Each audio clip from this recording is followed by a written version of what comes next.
before going to the particular discussion on Francis Bacon's of Empire, let us consider what we feel or what we know about the concept of essay. Essay bolte amra ki bujhi generally. You see that essay is a piece of literature, is a genre that was written in prose. That means, you know, the basic difference between verse and prose. In case of verse, we find there is a kind of a metrical arrangement. There are some, in some cases, there are some rhyme schemes. In case of poetry, to be specific.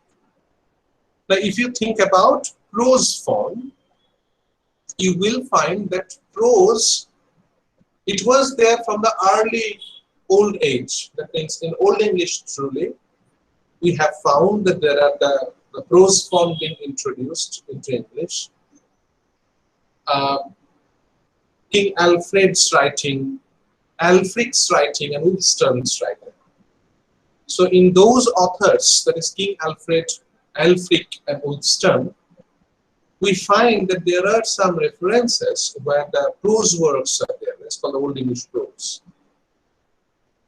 Now, if you go with this particular orientation, we have to say that so far as English literature is concerned, so far as the basic writing patterns are concerned, we find that prose, this particular form, it was there in English literature and it existed just parallelly with the verse form. Now, if you go with, that means it's a kind of a jump that I am making. If you go with the Elizabethan literature, to be specific, that means in the broader Elizabethan period, you will find that this particular period was governed, the period was to some extent dominated by the verse form. Generally, we find that the major writers of this particular age, William Shakespeare, Edmund Spenser, Philip Sidney, they were the authors.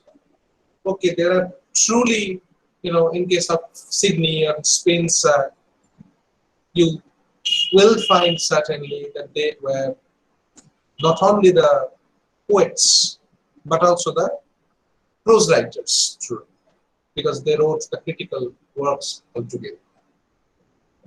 But mainly, if we think about the dominating principles, which particular literary work, which particular literary genre actually dominated the basic ethos of the Elizabethan literature, it had to be considered, it is to be considered that these were the verse forms, these are the poetry to be specific.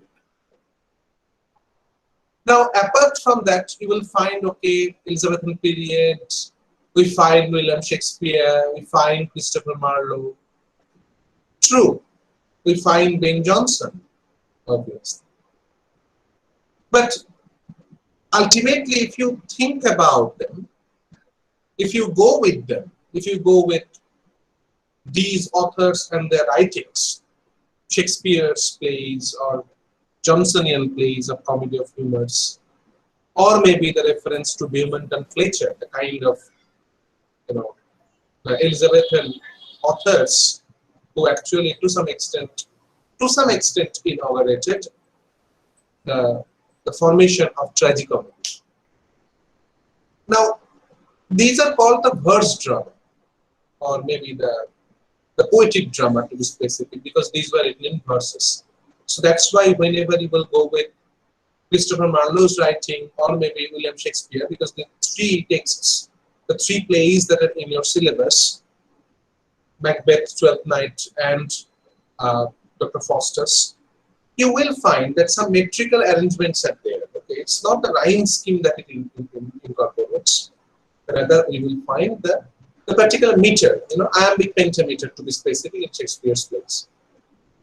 Now, what I'm trying to suggest here, you see that So far as the generic discriminations are concerned, so far as the formations of literature in terms of verse, in terms of prose are concerned, we find somehow that to some extent, up to a certain time period, verse actually dominated the English literature, or the basic cult of English literature. But apart from the verse dramatists, or the particular formations of the poets, we should consider that there is another particular discipline that was dominated by this man, Francis Bacon. If you go with Elizabethan prose, then certainly you will find that, okay, there are other writers truly, because there are some authors who are belonging to the Renaissance humanism, or maybe there are some authors like Spencer and Sidney who actually wrote, the prose in prose forms truly. But at the same time, you will find the person who actually dominated the discipline of Elizabethan prose, he was Francis Bacon. Okay, I'm not going with the typical formation of biography of Francis Bacon. You will take this from internet, that who was Francis Bacon, what was his standpoint, his, the apostate of society where he actually belonged to. And there was the reference to his mother and father, who were the promising persons of that particular time period, who actually shared the apostate of society. And likewise, how Francis Bacon at a very short time period, at a very short age, or maybe at a very young age, how he was graduated, and later he became, after the end of Queen Elizabeth, how he became one of the most powerful persons of the Privy Council and society and so on. Man, at the same time, we will find that somehow, just because of some unfortunate affairs, Francis Bacon actually failed from his political position. Okay, and that actually aggravated his temperament into writing something more. The last part of Francis Bacon's life, he actually devoted completely to literature and devoted completely to writing the prose forms and something. So this is a very short, outline of Francis Bacon's academic and political career. But apart from that, you will just go through Francis Bacon's temperament, how powerful the person he was, how powerful his writings were, okay, and how influential the writings were. So that's why Bacon is very famous and very interesting to read actually. I will come to that later, but my primary focus in this discussion, or maybe the part of this discussion, is the particular orientations of the formation of essay. Now, if you go with the particular consideration of the concept of essay and essayists, that means who are the essayists and what they are writing to some extent. This is Elizabethan prose, and also it can be considered as a kind of essay, or maybe Bacon's, the aphoristic prose style that Bacon is actually implicates. Now, what happens, that the prose can be divided mainly into two major sections. Okay, if one is considered to be, it is the fictional prose, and the second one is called the non-fictional prose. I repeat, prose can be divided into two major sections. One is called the fictional prose, and the second one is called the non-fictional prose. Now, what is the basic difference between these two terms? First, if you think about the concept of fictional prose, as you can find that the term fiction is added to it. So therefore, you will certainly feel that fiction means something imaginary. Okay, that means, what we feel about fiction. Today, to some extent, we consider that fiction and novels are quietly synonymous. Okay, because you will find certainly that in case of novels, which are not being considered to be the documentary novel, rather you will find that fiction actually plays a big role. That means the characters, what they feel, what are the basic essences that they follow. Okay, these are to some extent imaginary. And that's why such particular kind of prose, or by extension, if we consider the term essay as a part of prose writing, then certainly we will find the fictional essays or fictional prose. Likewise, you will find there are some references that is called the non-fictional prose or non-fictional essay. What is non-fictional essay? You will find certainly that imagination doesn't play a very big role in the construction of the non-fictional prose or non-fictional essay. What happens, say for example, when we are reading a particular criticism of Shakespeare's Macbeth, say we are reading A.C. Bradley, who is writing on Shakespeare's Macbeth. Say we are reading Charles Lamb's writing. Say we are reading De Quincey's Knocking at the Gate, that is written on the porter's scene from Shakespeare's Macbeth.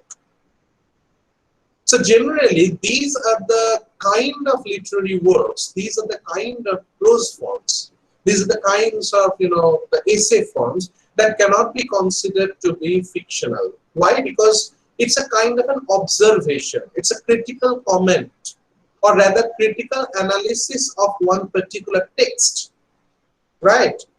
So there is nothing imaginary here, right? So you will find certainly that when a person is critically writing on something, he has the foreknowledge of the text, he has some theories to implicate or to use actually, and on the basis of the theory and understanding, the person or the critic critically appreciates the text, whether in terms of something positive or whether in terms of something negative. So that's why you will find some political Shakespeare. That's why you will find there are some post-colonial Shakespeare. That's why you will find the imagist Shakespeare. So that's why different kinds of school of criticism is present. There is a school like, the new critics. There are the school that are called the imagists, okay, who are appreciating Shakespeare from that particular point of view. Okay, so fundamentally, what I'm trying to suggest here, that whether it is Gibbons and Knight or Cleon Brooks or maybe even Sigmund Freud. Sigmund Freud actually wrote on, Sigmund Freud, you probably heard the name, who is actually the psychoanalyst. So Sigmund Freud also wrote on Lady Macbeth and the sleepwalking scene. So that's why these are the patterns of literature, these are the patterns of prose writing that cannot be considered to be the fictional prose writing. These are called the non-fictional prose writing, you see. Say for example, any particular kind of newspaper reporting. Okay, there are some political propaganda, these are working behind it, but I am not going with that particular problem. But say, any person, any film critic, or maybe any sports critic, okay, a sports journalist who is actually dealing with the sports, a kind of a reporting is there. So this is a kind of prose writing, this is a kind of essay and article that is based on some non-fictional orientation.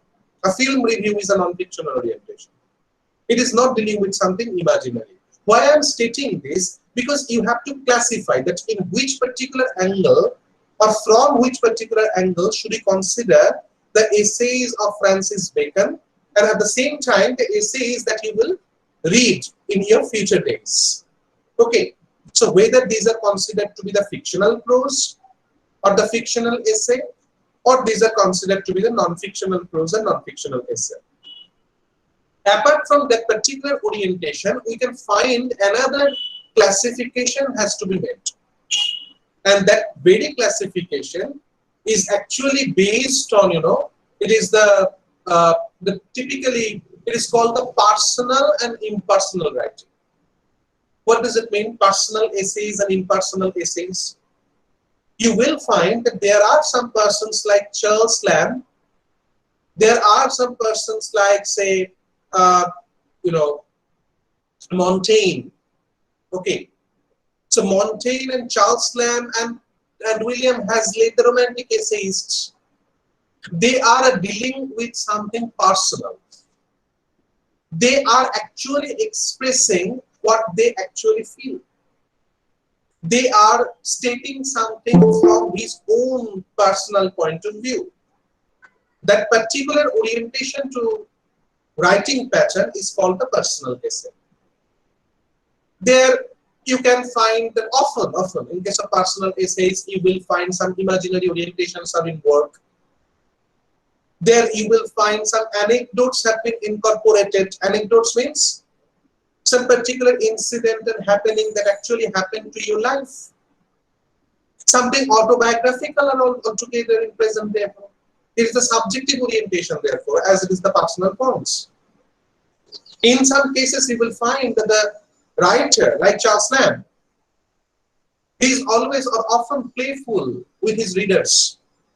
Deliberately he is giving wrong informations to about his life, about his own say experiences and anecdotes. Imaginary anecdotes are altogether present there. So in case of personal writing, in case of personal essays, you will find certainly that the kind of basic orientation to literature that have been provided by these personal essayists, some imaginary fictional orientation can be found to be visible, operating.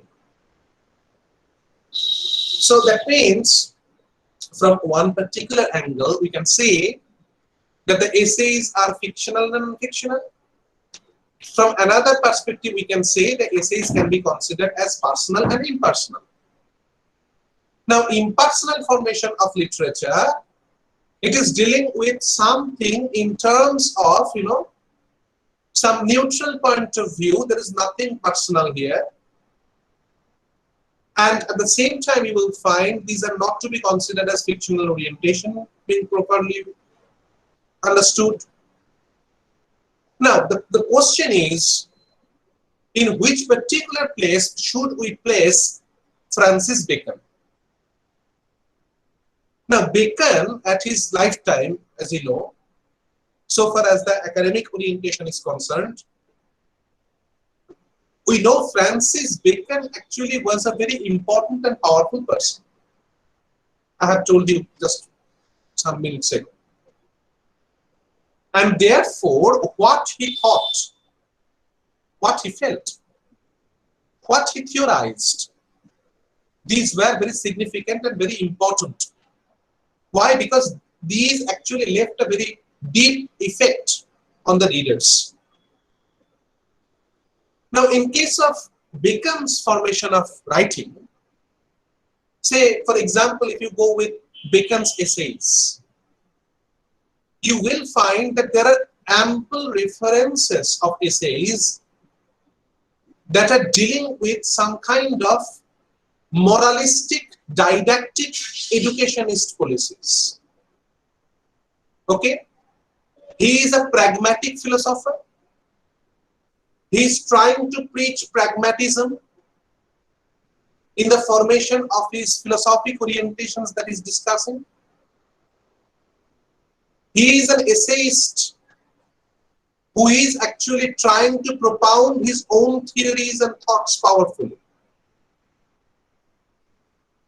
Now, you will find that he had that authority. He actually felt that what I am stating, what I am feeling, this is the ultimatum. So the kind of orthodoxy that was present in Francis Bacon, it cannot be negated therefore. He was an orthodox. Okay. But at the same time, that doesn't mean that we can negate his academic genius. The typical ingenuity that actually led him to discuss on several of the topics, these were very important and these are considered to be a wonderful piece of literature that actually delivers, that actually comments on the pragmatic philosophy, that comments on the typical formations of morality and ethics, that dealt with the betterment of people in terms of the society, and that actually indicated towards the betterment of the society altogether.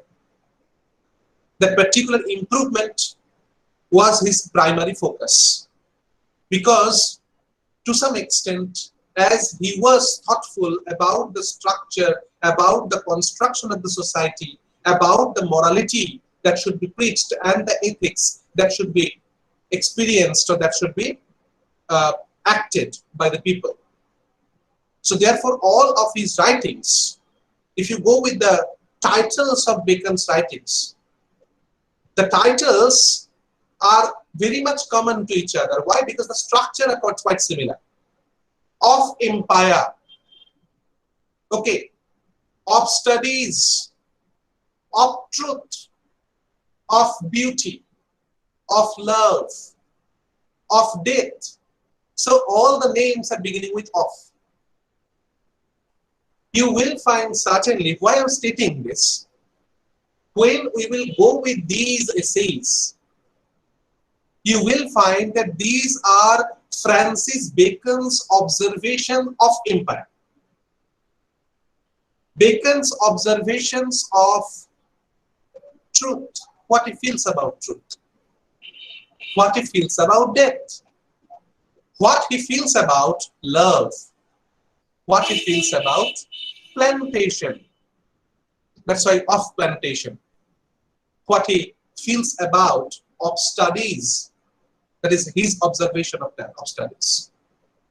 So that's why at the very beginning, at the very onset, just before going to the discussion of Francis Bacon's text, what he is stating in this particular essay, prior to that, we can feel that it is a kind of a lecture, as if he is giving a lecture in the face of some persons who are actually following his words, and it will create a kind of an improvement into their actions. Now, the question is, as our focus, our assignment is Of Empire by Francis Bacon. So therefore, the question suddenly arises that who are the target audience here?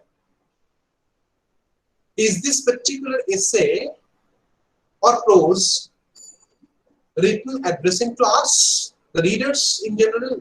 No. This is of empire. And ultimately, you must think that this is actually the target audience, the target readers are the emperors, the kings, the rulers, not the laymen like us. So therefore, it might, to some extent, it's felt to be disturbing, because when we are reading or when we are just going through this particular text, which is in our syllabus, we are not in any particular kind of empire. We do not have the kings. We do not have the rulers, okay, in its truest sense, like kings and others. So generally, it seems to be, at the very onset, you will feel, certainly, okay, there are no kings here. There are no emperors here. So ultimately, this particular piece of writing is irrelevant to us. It seems to be. But literally, we'll find that somehow these are the wonderful piece of literature. Another thing we must say that before beginning the text of this particular one, there is a kind of prose style that Francis Bacon actually used. Now, in Bacon's formation of writing, in Bacon's prose forms, we find a kind of prose style being implicated, being used. This is called aphoristic prose style. I repeat, aphoristic. That is called, is coming from the term aphorism. What is aphorism? Aphorism means a kind of words and verbiage that actually often becomes proverbial. It becomes proverbs and are often quotable or citable. Often you will find that most of, in all of Bacon's essays, there are few lines and expressions that have become the proverbs. So such powerful the coinage is, such powerful the expressions are. They're so powerful that they were becoming the proverbs almost, aphorisms. And people, and even the erudite personalities and scholarly persons like some authors in the later period, they're using such phrases in their writing. They're using such phrases and expressions in their talk, in their lectures, and as epigraphs.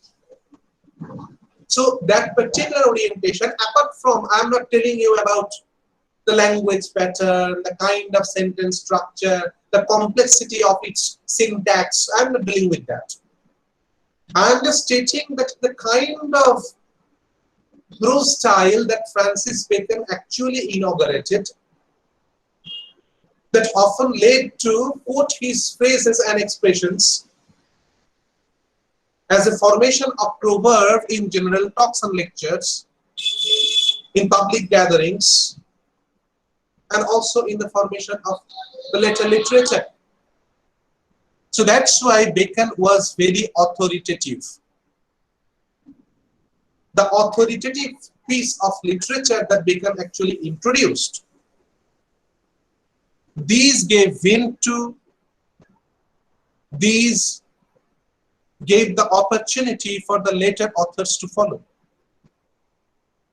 So that's why when we will go with Bacon's essays, we have a huge structure, huge importance of, or huge orientation of literature that had been inaugurated by Francis Bacon. So this is, in a nutshell, a kind of introduction to Bacon's writings. And now we will begin with Of Empire by Francis Bacon. Bacon's essay Of Empire was first published in 1612. Okay. And it was enlarged in 1625. As you can see here, and you will find while going through the text, that the subject of this particular essay is concerned with kings and the dangers they face, and as such doesn't have much relevance for the modern reader today, because the kings are no more, you see. But one can appreciate the advice Bacon actually gives to the kings. One can also admire the psychological knowledge that Bacon displays in this essay. The correct observation he makes regarding the kingly states. Okay. The examples from the ancient history of Rome and other countries are here. And Bacon is always adding and referring to such names and titles just to strengthen his arguments. Here you will find some sentences and the aphorisms are altogether present. The text begins in this particular fashion, but it states, "It is a miserable state of mind to have few things to desire and many things to fear." So, at the very beginning, at the very onset of this particular essay, you will find that Bacon is propagating, Bacon is commenting on the conditions of the kings and emperors. He begins in this particular fashion.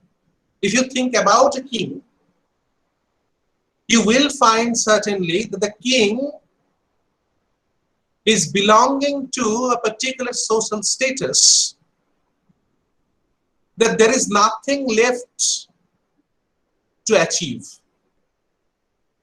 The king has the authority. The king has the omnipotence. The king is the epitome of the highest order in a country. So therefore, the king doesn't have many things to desire, because what he desired, everything has been gratified. Everything had been fulfilled. So therefore, there is very few things to desire. But if you think about the condition of the king, you will find that the king has many things to fear. The fear is altogether present. Now, if you think about the temperament of the human beings in general, you will certainly find the persons who are afeared of losing everything or losing something. First of all, he must have something. If you have something, then there is the possibility of losing that. If you don't have anything, then you have nothing to lose. And now, if you think about the king, as he has everything, as he has nothing more to desire, so that's why the king has different possibilities of losing everything, losing something, and he has the fear for everything. That is the temperament of the king. And it is a kind of a miserable state of mind. It is very problematic. It's the misery that a king faces. So that's why the essay actually begins in this fashion. It is a miserable state of mind to have few things to desire and many things to fear. And yet, that commonly is the case of kings. Kings are of that particular attitude. The king has few things to desire and the king has many things to fear. As I mentioned earlier, that in Bacon's writing, you will find there are phrases and words and expressions that can be used as proverb. Now you can consider it, the very first line, you can consider it as aphorism, because you can state it's a miserable state of mind to have few things to desire and many things to fear. It can be considered as a proverb. You see? So here, as the essay, the focus of this essay is the empire and rather the emperors or the kings. So therefore, you know, he's very much to the point, and he begins his essay directly referring to the kings. And in this way he begins or continues, who, that means the kings, being at the highest. Now, what he actually states, logically he is justifying his argument from something hypothetical, it seems. He is justifying that particular argument with some examples, with some references. And why he is stating that few things to desire and many things to fear, it will be discussed here. He says the kings, being at the highest, want matter of desire. That means he is in want of matter of desire. That means he is lacking matter of desires. He doesn't have many more things to desire. So that's why it says, who, being at the highest, want matter of desire, which makes their minds more languishing. Languishing means it's a melancholic. Here he says that up to that particular position, up to that particular situation, when you have a goal to achieve, when you have an objective to reach, when you have a desire to fulfill, then you will find a kind of, impetus of your life. That is my goal. That is my objective. That is my desire. I have to fulfill that. So there is an impetus. The impetus to live, the impetus to get something. But if you have everything, there is nothing more to desire. If you own everything, then it actually makes the life boring. It actually makes their minds more melancholic, more languishing, and have many representations of perils and shadows So when you are in such a kind of a somber mood, when you are in such a kind of melancholic temperament, this will certainly create some perils and shadows.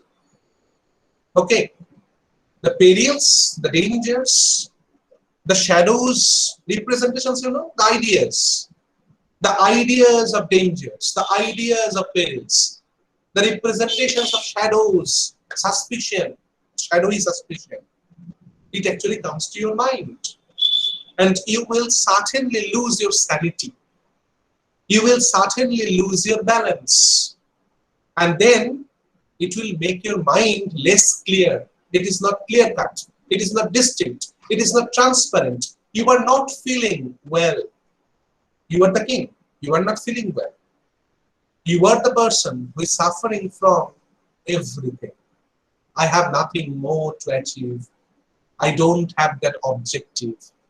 I don't have that goal to reach. So that's why the representations of perils, shadows, it will be created within your mind, and your mind will become less clear. So you cannot foresee your future. You cannot see properly the life of things. You cannot see properly the people and their demands. Nothing. Everything becomes unclear. Everything becomes shadowy, dark, monotonous, boring. These actually happen to the kids. And that's why he continues, and this is one reason also of that effect which the scripture speaketh of. So, speaketh means, it's the ETH forms. This is called the Bible, and also in the Old English forms, because Bacon is also belonging to that particular culture, and the time period when Spencer and Shakespeare were. So, therefore, it says that, and this is one reason also of that effect which the scripture means the holy books. Here it may be Bible. Okay? And this is one reason, this is the reason of that effect which scripture speaketh of, that the king's heart is inscrutable. What is inscrutable? Inscrutable means unfathomable or unsearchable. It cannot be made distinct. You cannot feel the temperament of the kings. Okay, you cannot judge the kings. You cannot say that out and out he is a good man. You cannot say that he was, this particular king, he is a very gentle person. Today you are thinking, okay, this man is a gentleman. Even in the next week you will find, no, the particular gentleness is vanished. So that's why it's inscrutable, unfathomable, or rather it is unsearchable. Okay? This particular proverb, actually, this is one that the king's heart is inscrutable. The actual line is, I'm quoting, it's stating the heaven for height, and the earth for depth, the heart of kings is unsearchable. So it is not simply the heart is inscrutable, just like you cannot measure the height of heaven. You cannot measure the depth of earth. You cannot measure the mind of a king, because these are all unsearchable. These are taken from Bible actually. Okay, so that's why it says that the king's heart is inscrutable. For multitude of jealousies, the lack of some predominant desire that should marshal and put in order all the rest. At one point there are some jealousies, okay, the multitudes of jealousies, and the lack of some predominant desire, because he doesn't have that dominating desire to fulfill. So at one point the jealousy for others who are very good in a well situation or condition. At another point the lack of dominating or predominant desire, it actually marshals, that should marshal and put in order all the rest, make it any man's heart hard to find or sound. That means the predominant desires and shortage and the multitudes of jealousies, these are leading and these are controlling all other emotions. You know, here it's been stated and put in order all the rest. It creates any man's heart hard to find or sound. So ultimately, you cannot reach it properly. It cannot consider that the person's temperament is well balanced. No. The sound, this particular term is actually referred to the good condition. So therefore it says that whether the matter with the multitudes of jealousies and the lack of some predominant desire that is present within these kings, it actually marshals, leads them, and it controls the other emotions and makes their heart hard to find a sound. So that is why a kind of mental turbulence, a kind of melancholic temperament, a down situation. That's why you will find some princes that try to find something pleasurable. It might be of trivial importance, but ultimately they try to gather something pleasurable. So that's why it states, hence, it comes likewise that princes many times make themselves desires, okay, and set their hearts upon toys. So apparently the king who is actually dealing with the everything, to them such toys which are very much trivials and triflings, which are of least importance to their life and the stately affairs, these become their time pass. Sometimes upon a building, sometimes upon erecting of an order, sometimes upon the advancing of a person, sometimes upon obtaining excellence in some art or feat of the hand. So these are the time passes you see. At some time he is creating a building, okay, as if a monument or something like that. At some time he is upon erecting an order, any order imposition is in there. At some time you will find that he is, giving promotion to a person, advancing of a person. At some time he is becoming a very person who is practicing art or excellency of some art or feat of the hand, that means something that is craft or something like that. So it is, as I've already mentioned, that whenever you will find such a kind of an argument, such a kind of an, it seems to be hypothetical to you probably, that what Bacon is stating, but now you will find, just like a pragmatic thinker, Bacon is, or is going to, Bacon is going to justify his argument with taking references from the real life.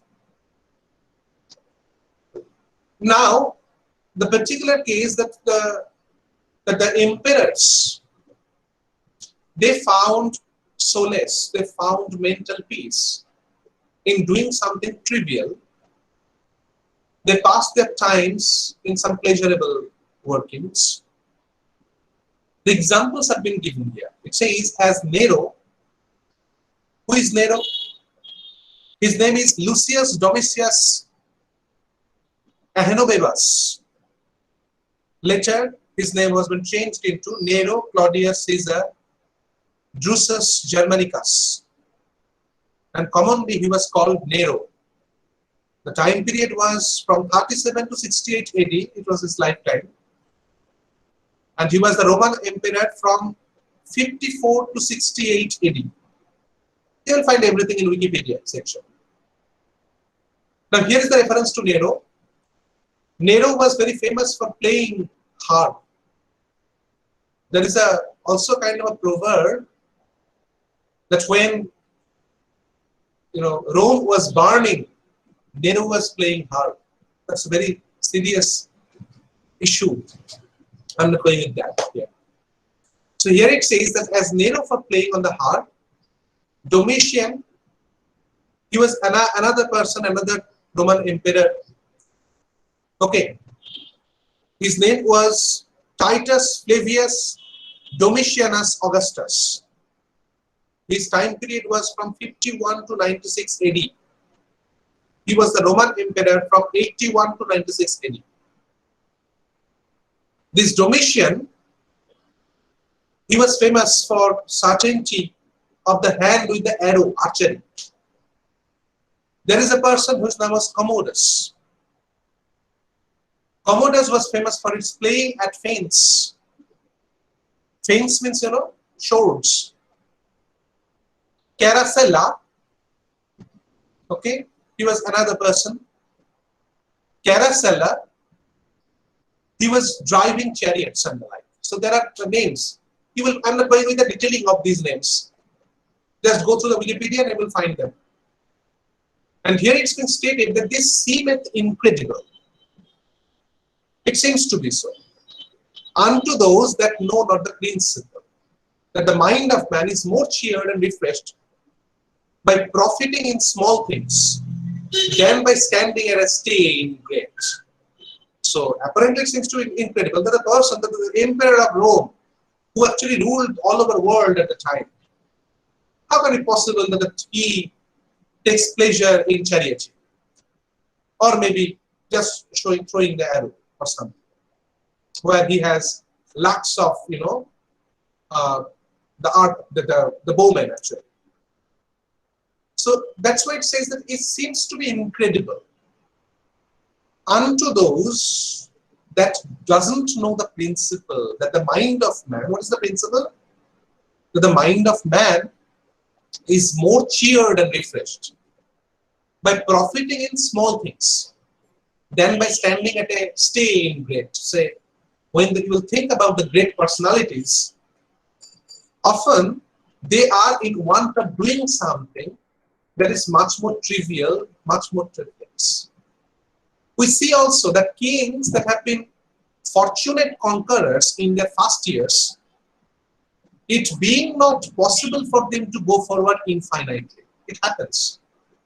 That your progress, your days may not be counted in all extremes, you see. That means you are a true warrior, but that doesn't mean throughout your life you will be a great warrior and will never lose any battle.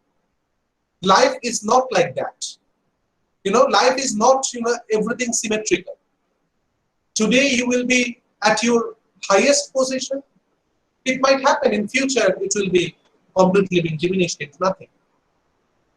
So it says therefore that we see also that kings that have been fortunate conquerors in their first years, in the early years, it being not possible for them to go forward infinitely, but that they must have some check or arrest in their fortunes. So the movement have been seized, the fortunes have been arrested, turn in their later years to be superstitious and melancholy. In the later part of their life, the conqueror of the world, he became melancholic personality. The change was inevitable. It happened actually. And now again, another example has been given. It says about Alexander the Great.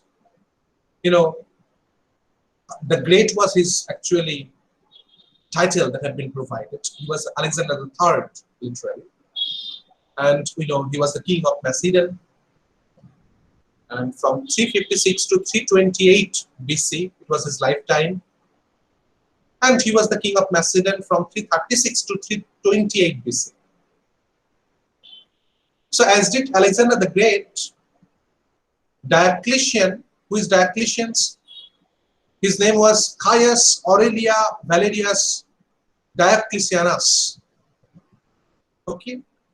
And his title was Jovius. He was the Roman emperor from 284 to 305 AD.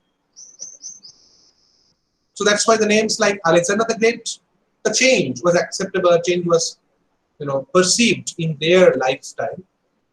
Alexander the Great, Diocletian, and in our memory, Charles V. Who is Charles V? Charles V from 1500 to 1558. He was the emperor of the Holy Roman Empire Charles V. And the time period was from 1519 to 1556. So there was the reference to Alexander the Great, Diocletian, and in our memory Charles V and others. For he that is used to go forward and find at the stop fallen out of his own favor. He was very much associated with progress, advancement, speed. When there comes a stop, when there comes a barrier that he cannot cross the last one, it seems to be that the person suffers from that particular thing. He falls out of his own favor and is not the thing he was. Certainly, the temperament of these personalities got changed. That means, in every case, you cannot say that morning shows the day. No. The mornings can be shining, the mornings can be dazzling, but the later parts are, it can be dealt with darkness too. That actually happened. So that's why Bacon is stating all these actually. You will find that this particular essay is actually a kind of an advice. Or maybe you may say a warning to the kings. So that's why you have to be very much cautious. It might be that you have attained the supremacy in all extremes. But that doesn't mean that your future days are very much secured. So that's why you have to be cautious, so that you might not be counted among Alexander the Great, Diocletian, or Charles V. Okay, so that you can, to some extent, you can renew your energy, renew your vigor, renew your fortune. Right? That's why that particular essay has been written. And that's why you will find in the latter part of this particular essay, what are the impending dangers? What are the things that the king should be aware of? Okay, all these will be discussed in the remaining part of this particular essay. And we will go with them, sure.